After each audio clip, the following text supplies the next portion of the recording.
नेपालमा थप एकजनामा corona virus संक्रमण पुष्टि, 7 प्रदेशमा उच्चस्तरीय ल्याब बनाउने तयारी भइरहेको स्वास्थ्य मन्त्री ढकालको भनाई।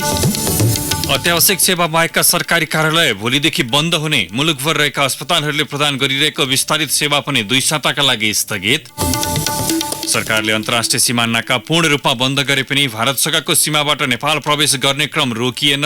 उद्धार गरेर नेपाल ल्याइएका झण्डै 550 नेपाली क्वारेन्टाइनबाटै भागे, दिल्लीमा नेपालीहरूले पत्र।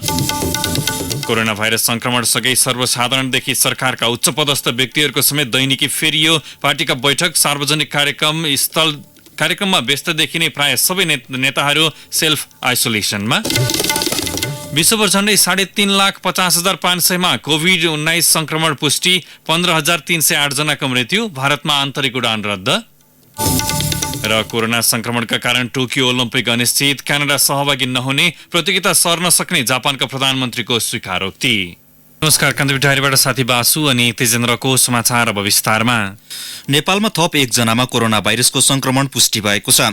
गत चैत 4 गते फ्रान्सबाट कतार हुँदै आएकी 19 वर्षीय नेपाली युवतीमा कोरोना संक्रमण पुष्टि भएको हो। स्वास्थ्य मन्त्रालयमा आज आयोजित आकस्मिक पत्रकार सम्मेलनमा मन्त्रालयका प्रवक्ता डाक्टर विकास देवकोटाले संक्रमितको अहिले काठमाडौँको टेकु स्थित शुक्रराज ट्रपिकल तथा सरुवा रोग अस्पतालमा उपचार भइरहेको जानकारी दिनुभयो। गत मंगलबार चैत्र 4 गते फ्रान्सको कतारको दोहा हुँदै काठमाडौँ आएर होम क्वारेन्टाइनमा लक्षणविहीन अवस्थामा होम क्वारेन्टाइनमा बसेका नेपाली नागरिकको हिजो राष्ट्रिय जनस्वास्थ्य प्रयोगशालामा परीक्षण गर्दाखेरि कोभिड-19 पोजिटिभ देखिएको छ। हाल चाहिँ शुक्रराज सर्वरोग अस्पतालमा आइसोलेसनमा भएर उपचारको क्रममा हुनुहुन्छ र उहाँसँग कन्ट्याक्ट भएका सबै व्यक्तिहरूलाई क्वारेन्टाइनमा राखिएको छ र उहाँको निजको उपचार र यस सम्बन्धित सबै व्यवस्थापनहरू हामीले तोकिएको मापदण्ड बमोजिम मन्त्रालयबाट भइरहेको छ। विद्यार्थी भिसामा फ्रान्समा रहेकी ती युवती कतारको दोहा हुँदै काठमाडौँ आइपुगेकी थिइन्। यसअघि चीनको वुहानबाट फर्किएका एक विद्यार्थीमा पहिलो पटक संक्रमण पुष्टि भएको थियो। उनी पूर्ण रूपमा निको भएका छन्। पत्रकार सम्मेलनमा स्वास्थ्य तथा जनसंख्या मन्त्री भानुभक्त ढकालले ती युवतीसँगै विमानमा सवार व्यक्तिहरूको खोजी भइरहेको भन्दै उनीहरूको पनि तत्काल स्वास्थ्य परीक्षण गरिने बताउनुभयो। उहाँसँगको सम्पर्कमा रहेको साथीहरू अरू प्लेनमा आउँदाखेरि कति मान्छेहरू कहाँको आउनु भएको थियो त्यसलाई पनि हामीले खोजेर नै व्यवस्थित गर्छौँ। किनभने हिजोसम्म हामीले चाहिँ एउटा ग्रीन जोनको कुरा गरेका थियौँ र प्रवेश निषेधको कुरा गरेका थियौँ र अहिले प्रकट हुने कुराबाट पनि म आम नेपाली जनतासँग के आग्रह गर्न चाहन्छु भने सबैले धैर्य नगुमाउने कुरा, यस्तो कुरोबाट पाठ सिक्ने र थप सावधानी अपनाएर यसलाई विस्तारित हुन नदिने कुरामा सबैको योगदान हुन्छ। कोरोना संक्रमणको उपचारका लागि आवश्यक सतर्कता अपनाउँदै 7 प्रदेशमा टेकु स्तरको ल्याब बनाउने तयारी समेत सरकारले थालेको मन्त्री ढकालले जानकारी दिनुभयो। हामीले अहिले 7वटै प्रदेशमा केन्द्रमा रहेको टेकु स्तरको ल्याब विस्तार गर्ने खालको अभियानमा हामी जुटेका छौँ।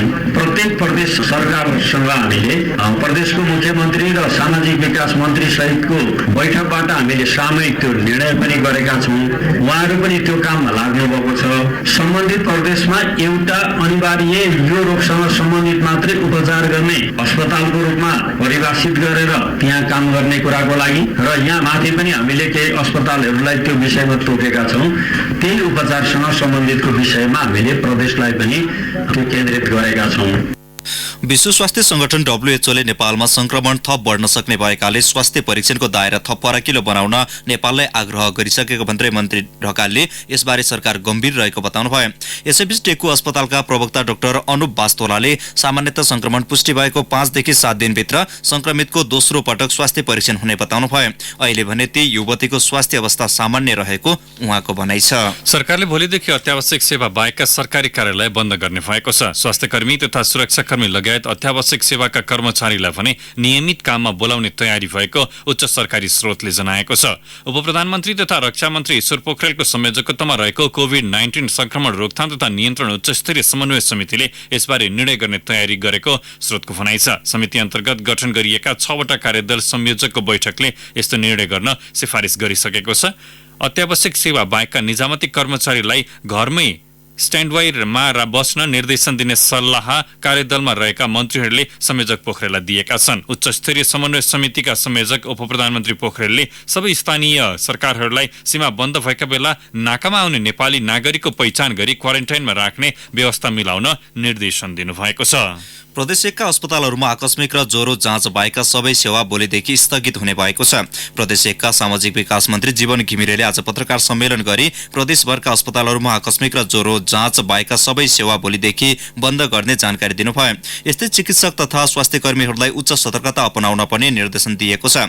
प्रदेश 1 मा हालसम्म 115 शैय्याको आइसोलेसन वार्ड तयार रहेको र विराटनगर, तेह्रथुम, सङ्खुवासभा र ओखलढुङ्गामा आइसोलेसन वार्ड निर्माणको काम भइरहेको मन्त्री घिमिरेले जानकारी दिनुभयो। भारतका विभिन्न स्थानबाट नेपाल प्रवेश गरेका नेपाली सरकारले व्यवस्था गरेको क्वारेन्टाइनबाट भागेका छन्। बाँकीको जमुना नाकामा अलपत्र परेका झण्डै 550लाई जिल्ला प्रशासन र नेपालगञ्ज उपमहानगरपालिकाले उद्धार गरी नेपाल ल्याएको थियो। कि घर जान दिनुपर्ने वा व्यवस्थित तरिकाले राख्नुपर्ने भन्दै आन्दोलन थालेका उनीहरू स्थानीय प्रशासनको अनुरोध अवज्ञा गर्दै भागेका हुन्। उनीहरूको निगरानीमा खटिएका एक प्रहरीका अनुसार सुरक्षाकर्मीको अनुरोध अवज्ञा गर्दै उनीहरू पर्खाल नागेर क्याम्पसबाट निस्किएका थिए।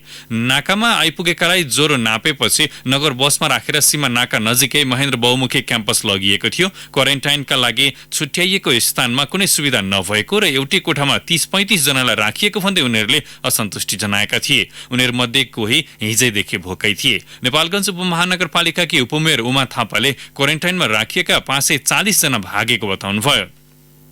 यसैबीच जिल्ला प्रशासन कार्यालय बाँकेका प्रमुख कुमार बहादुर खड्काले भारतबाट आएका नेपाली क्वारेन्टाइनबाट भागेको अस्वीकार गर्नुभयो। क्वारेन्टाइनमा राखेका नेपाली रेकर्डमा रहेकाले सुरक्षित भएको उहाँको भनाइ थियो। उहाँले यस्तो दावी गरिरहँदा रुपैडिया जमुनाहाबाट ल्याइएका नेपाली दिउँसो 3 बजे भागेको प्रमाण कान्तिपुरसँग सुरक्षित छ। सरकारले भारत र चीनसँग सीमा जोडिएका सबै नाका एक साताका लागि पूर्ण रूपमा बन्द गरेको जनाए पनि कञ्चनपुरको गड्डा चौकी नाकामा भने भारतबाट घर फर्किने क्रम जारी छ। झापाको काँकडभित्ता नाकामा नेपाल प्रवेश गर्न पाउनुपर्ने माग गर्दै सर्वसाधारणले मेचीपुलमा नाराबाजी गरेका छन्। गड्डाचौकी नाका हुँदै नेपाल भित्रिनेको संख्या बिहान कम भए पनि दिउँसोबाट ठूलो संख्यामा सर्वसाधारण नेपाल प्रवेश गरेको नाका स्थित हेल्थ डेस्ककी इन्चार्ज अनमी निर्मला जोशीले बताउनुभयो। भारतले उत्तराखण्ड लकडाउन गरे पनि नेपाल भित्रिने क्रम भने रोकिएको छैन। दिउँसो जम्मा भएका सबैको व्यक्तिगत विवरण संकलन गरिएको बताउँदै प्रमुख जिल्ला अधिकारी नूरहरि खतिवडाले गृह मन्त्रालयको अनुमतिपछि मात्रै भित्रिन दिइने बताउनुभयो। सरकारले भने चीन र भारतसँगको सीमा नाका आज बिहान 10 बजेबाट एक साताका लागि बन्द गरेको छ। यसैबीच मुख्यमन्त्री शेरधन राईको निर्देशनपछि काँकडभित्ता प्रवेशको पर्खाइमा मेचीपुलमा बसेका नेपालीलाई सेल्फ क्वारेन्टाइनमा नेपाल प्रवेशको अनुमति दिइएको छ। अधिकांश भारतका विभिन्न शहरमा काम गरेर फर्किएका छन् भने केही बंगलादेशबाट फर्किएका विद्यार्थी हुन्। काँकडभित्ता पुगेका मुख्यमन्त्री राईले केन्द्र सरकारसँगको समन्वयपछि प्रदेश सरकारले तोकेका वा गृह जिल्लामा रहेका क्वारेन्टाइनमा बस्ने गरी उनीहरूलाई छाडिएको बताउनुभयो। यस्तै भारत जान खोज्ने करिब 200 जनालाई पनि स्थानीय प्रशासनले अनुमति दिएको छ।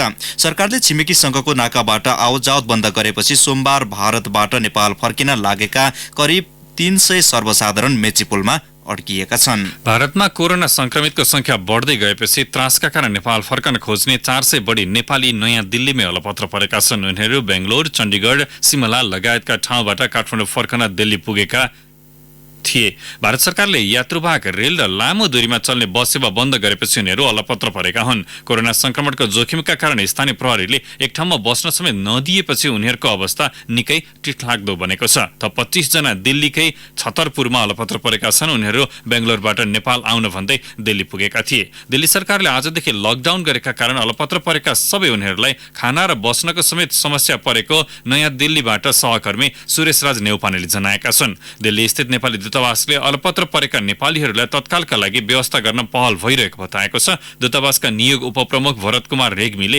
नेपालको सीमा बन्द भएको र भारतकै पनि कतिपय जिल्लाहरू बन्द गरिएकाले अलपत्र परेका नेपालीहरूलाई दिल्लीमै राख्नका लागि प्रयास भइरहेको जानकारी दिनुभयो। भारत स्थित नेपाली दूतावासले प्रवासी नेपालीलाई कोरोना भाइरसको संक्रमणबाट सुरक्षित रहन नेपाल सरकार, दूतावास एवं भारतका विभिन्न निकायका तर्फबाट जारी निर्देशन र एडभाइजरीको पालना गर्न आग्रह गरेको छ। नयाँ दिल्ली स्थित दूतावासले आज एक विज्ञप्ति जारी गर्दै त्यस्तो आग्रह गरेको हो। यकिन तथ्याङ्क नभए पनि प्रवासी नेपाली संगठनका अनुसार 10 लाख भन्दा बढी नेपाली पेशा र व्यवसाय तथा मजदुरीका लागि भारतका विभिन्न स्थानमा रहेको अनुमान छ। नेपालले भारतसँगको सीमाबाट समेत मानिसको आवागमनमा पूर्ण प्रतिबन्ध लगाएको एवं भारतमा समेत रेल, बस लगायतका लामो दूरीका यातायात सेवा बन्द रहेको हुँदा सबैलाई आफ्नो बसोबासमा भएको ठाउँमा सुरक्षित साथ बस्न समेत दूतावासले आग्रह गरेको छ।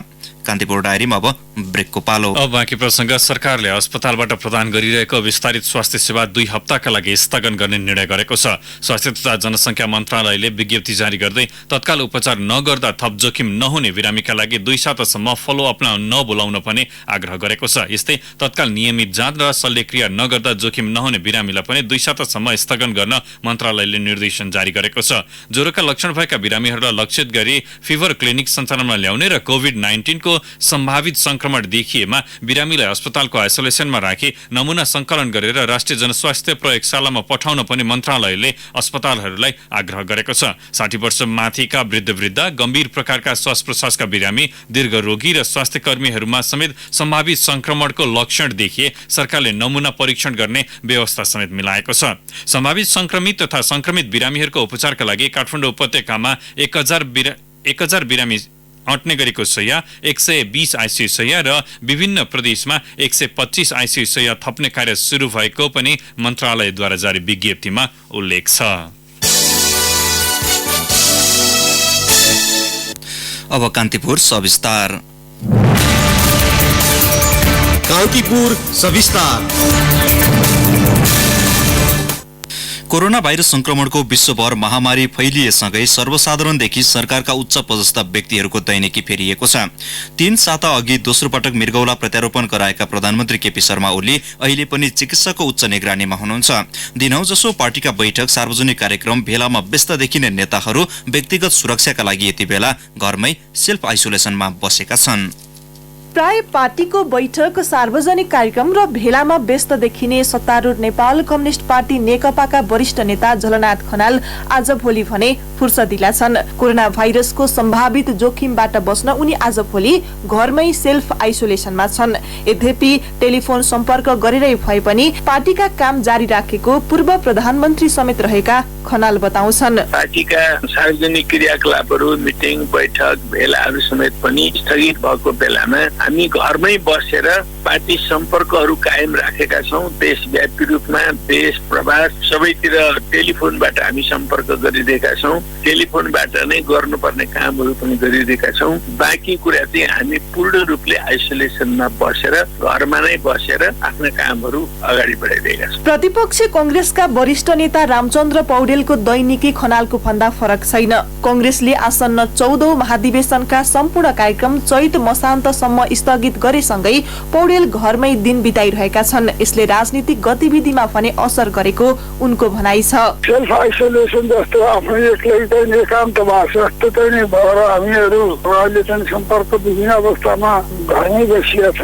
अलिकति असर त परेकै छ। हाम्रा चाहिँ धेरै राजनीतिक गतिविधिहरू अहिले चाहिँ सुन्ने अवस्था जस्तोमा भइरहेको छ। दैनिक जसो बैठक र अन्य कार्यक्रममा व्यस्त हुने नेकपा संसदीय दलका उपनेता सुभाष नेमाङ पनि यति बेला भने परिवारका सदस्यहरूसँग समय व्यतीत गरिरहेका छन्। विश्वभर फैलिएको भाइरसको त्रास रहे पनि सबै एकजुट हुनुपर्ने र आफ्नै प्रयासले परास्त गर्नुपर्ने विश्वास उनी व्यक्त गर्छन्। सिङ्गो देश एकजुट भएर कोरोना विरुद्ध उत्रनु पर्छ र हाम्रो आफ्नै प्रयासले यसलाई पराजित गर्न सकिन्छ भन्ने सबैको एउटा एक मोटो छ। त्यसै अनुसार अहिले केही समयको लागि हामी सेल्फ आइसोलेसनमा बसिरहेका छौँ र घरमै सबै परिवार नै समय व्यतीत गरिरहेका छौँ। अब अरू काम त पढ्ने, त्यसै गरेर आवश्यक पर्दाखेरि टेलिफोनबाट सम्पर्क गर्ने त्यो काम त यथावत भइ नै हाल्ने भयो। कांग्रेस नेता गगन थापा भेटघाट बाहेक आफ्नो नियमित कार्यलाई निरन्तरता दिएको बताउँछन्। भेटघाटबाट टाढै रहेर पनि ती कार्य सम्पादन गर्न सकिने उनको अनुभव छ।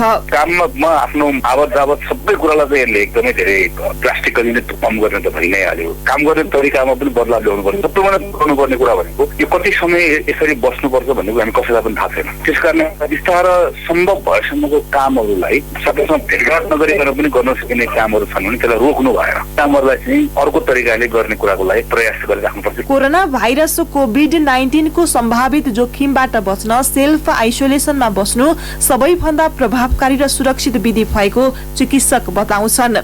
शुक्रराज ट्रपिकल तथा सरुवा रोग अस्पतालका क्लिनिकल रिसर्च युनिटका संयोजक डाक्टर शेरबहादुर पुन। सेल्फ आइसोलेसन भन्नाले सबैभन्दा पहिला चाहिँ आफू अलग्गै बस्ने भित्र पर्यो। दैनिक काम कार्यहरू चाहिँ नगर्ने गरिकन छुट्टै बस्ने त्यो खालको विधिलाई चाहिँ हामीले सेल्फ आइसोलेसन भन्ने गरिएको हो र यसको लागि चाहिँ विशेष गरेर आफूले प्रयोग गर्ने जुन सरसामानहरू छ त्यो चाहिँ सकेसम्म घरका परिवारहरूले प्रयोग गर्नु भएन र यदि केही गरी चाहिँ कुनै त्यस्तो काम पर्यो भने चाहिँ लगभग 6 फिटको दूरी कायम गरेर मात्र गर्दाखेरि चाहिँ आफूसँग यदि भएको हुन सक्ने कुनै संक्रमण छ भने चाहिँ त्यो संक्रमण आफ्नो परिवारको अरू सदस्यहरूलाई चाहिँ सर्न पाउँदैन। त्यसरी हेर्दाखेरि चाहिँ सरसर्ती हेर्दाखेरि चाहिँ आफूसँग हुन सक्ने सम्भावना भएको चाहिँ संक्रमण चाहिँ अरू व्यक्तिलाई नसरोस् भन्नलाई नै हामीले यो सेल्फ आइसोलेसनको कुराहरू चाहिँ गर्दछौँ। जमघटबाट टाढै रहने र नियमित साबुन पानीले हात धुने लगायतका सावधानी अपनाए सम्भावित जोखिमबाट बस्न सकिने चिकित्सक बताउँछन्। कोभिड-19 को प्रकोप फैलन नदिने एकमात्र उपाय भनेकै सेल्फ आइसोलेसन हो। यसमा नागरिक तहदेखि सबै उच्च पदस्थहरूले पनि सहयोग गर्न जरुरी भइसकेको छ। रेडियो कान्तिपुरका लागि केसु लामिछाने। कान्तिपुर सविस्तार। गण्डकी प्रदेश सरकारले कोरोना भाइरस संक्रमणको जोखिमलाई ध्यानमा राख्दै भोलिबाट सीमा नाका बन्द गर्ने भएको छ। मुख्यमन्त्री पृथ्वी सुब्बा गुरुङको संयोजकत्वमा गठित कोरोना संक्रमण रोकथाम नियन्त्रण र व्यवस्थापन उच्चस्तरीय निर्देशक समितिको आज बसेको प्रथम बैठकले प्रदेशसँग जोडिएका चीन र भारतीय नाका बन्द गर्ने निर्णय गरेको हो। यस्तै प्रदेश 5सँग जोडिने स्याङ्जा र पाल्पाको रामदी, बागमती प्रदेशसँग जोडिने आबु खैरेनी, पूर्वी रुकुमसँग जोडिने निसी र धादिङसँग जोडिएको आरुघाट नाका पनि भोलिबाट एक साताका लागि बन्द गर्ने निर्णय प्रदेश सरकारको छ। कोरोनाको सम्भावित संक्रमणको जोखिमबाट बच्न विभिन्न जिल्ला तथा स्थानीय तहले लकडाउन गर्न सुरु गरेका छन्। कोभिड-19 को रोकथामका लागि पर्वत जिल्ला प्रशासनले आज दिउँसो 2 बजेदेखि जिल्लाका सबै नाका बन्द गरेको छ। प्रमुख जिल्ला अधिकारी कल्पना घिमिरे, नेपाल 3 सुरक्षा निकाय, स्थानीय तहका प्रमुख लगायतको संयुक्त बैठकले अति आवश्यक बाहेकका पसल सवारी लगायत बन्द गर्ने निर्णय गरेको हो। यस्तै कोरोना संक्रमणबाट जोगिन गुल्मी पनि आज मध्यरातीबाट लकडाउन हुने भएको छ। सुरक्षा समिति र सरकारवालाको छलफलपछि सुरक्षित रहन सम्पूर्ण सार्वजनिक र निजी सवारी साधनलाई राति 12 बजेदेखि आओ जावतमा रोक लगाउने निर्णय भएको हो। कोरोना भाइरसको संक्रमण फैलन नदिन काभ्रेका 4 स्थानीय तहले लकडाउन गर्ने निर्णय गरेका छन्। जिल्लाको प्रमुख व्यापारिक नगर बनेपा, प्रशासनिक तथा पर्यटकीय नगर धुलिखेल, महाभारत गाउँपालिका र भुम्लु गाउँपालिकाले आज राति 12 बजेबाट लकडाउन गर्ने निर्णय गरेका हुन्। यस्तै जिल्ला विपद व्यवस्थापन समिति बागलुङले अति आवश्यक बाहेक अन्य सवारी साधन सञ्चालनमा रोक लगाएको छ। विराटनगर महानगरपालिका र धरान उपमहानगरपालिकाले पनि लकडाउन गर्ने घोषणा गरेका छन्। सभामुख कङ्ग्रेस प्रसाद सापकोटा र राष्ट्रिय सभाका अध्यक्ष गणेश प्रसाद तिमेल सेनाले कोरोना संक्रमण रोकथाम तथा नियन्त्रण कोषमा 1 महिनाको रकम जम्मा गर्ने 1 महिनाको मासिक पारिश्रमिक जम्मा गर्ने घोषणा गर्नुभएको छ। मन्त्री परिषदको हिजो बसेको बैठकले कोरोना संक्रमण रोकथाम तथा नियन्त्रण कार्यमा खर्च गर्नका लागि रकम जुटाउन कोष स्थापना गरेको थियो। सरकारको कोष स्थापना गर्ने कदमको स्वागत गर्दै दुवैजनाले आफ्नो 1 महिनाको पारिश्रमिक उपलब्ध गराउने निर्णय गर्नुभएको हो। यस्तै प्रदेशमा सरकारले 10 करोड रुपियाँको नोभेल कोरोना भाइरस नियन्त्रण कोष बनाउने निर्णय गरेको छ। प्रदेश सरकार मन्त्री परिषदको आज बसेको बैठकले सो निर्णय गरेको हो। कोरोना महामारीसँग लड्नका लागि गैरआवासीय नेपाली संघ एनआरएनएले आर्थिक सहयोगको घोषणा गरेको छ।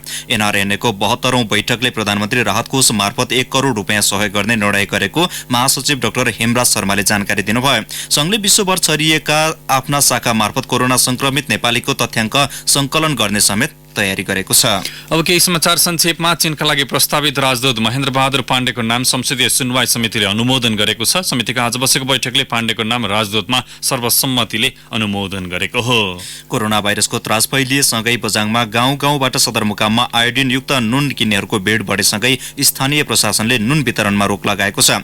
नुन लिन सदरमुकाम चैनपुर स्थित साल ट्रेडिङ कर्पोरेसनको वितरण केन्द्रमा हिजो मात्र 700 भन्दा बढी जम्मा भएका थिए। धुलिखेल बनेपा लगायत काभ्रेका सबै स्थानीय तहहरूले क्वारेन्टाइन निर्माणलाई तीव्रता दिएका छन्। विद्यालय, रेड क्रस, होटल तथा लज लगायत स्थानमा 100 सम्मको क्वारेन्टाइन बेड निर्माण गर्न उनीहरू जुटेका हुन्। कोरोना संक्रमण बढ्दै गएपछि बुद्ध जन्मस्थल लुम्बिनीमा मुख्य विहार, मन्दिर र स्तूपा बन्द भएका छन्। अधिकांशले आफ्ना कर्मचारीलाई बिदा दिएका छन्।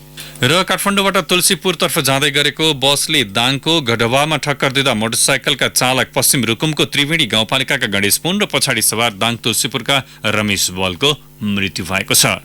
कान्तिपुर डायरीमा फेरि पनि ब्रेकको पालो। अब अन्तर्राष्ट्रिय प्रसङ्ग कोभिड-19 भाइरसको संक्रमण विश्वका 187 मुलुकमा फैलिएसँगै 3,50,536 जनामा संक्रमण पुष्टि भएको छ।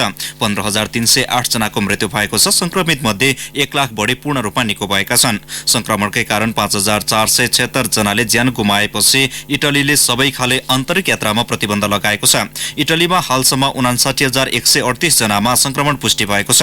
युरोपमा इटलीपछि दोस्रो बढी प्रभावित स्पेनमा 33,000 बढीमा संक्रमण पुष्टि भएको छ। 2,182 जनाको मृत्यु भएको छ। यो सँगै स्पेनले आपतकालीन अवस्थालाई आगामी अप्रिल 11 सम्म लम्ब्याउने भएको छ। जर्मनीमा 22,672 जनामा संक्रमण पुष्टि भएको छ, जसमध्ये 86 जनाले ज्यान गुमाएका छन्। अमेरिकामा संक्रमणबाट मृत्यु हुनेको संख्या 471 पुगेको छ भने 35,200 बढीमा संक्रमण पुष्टि भएको छ।